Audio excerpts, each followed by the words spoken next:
या हमदेव कुमार शर्मा रउआ सबे भोजपुरिया श्रोता समाज के सबसे पहले प्रणाम करते बानी।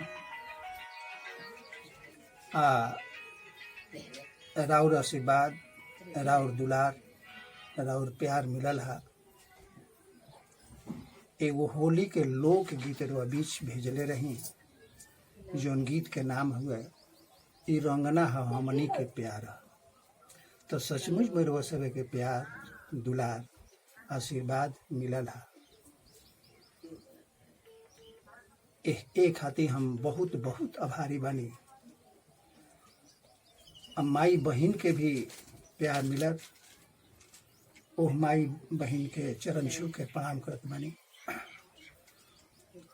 आदर्श ग्राम सेनहा से जुड़ल खिलावन बाबा के पवित्र धाम से जुड़ल रामाशीष सिंह अशेष जी के पौत्र नर्मदेश्वर सिंह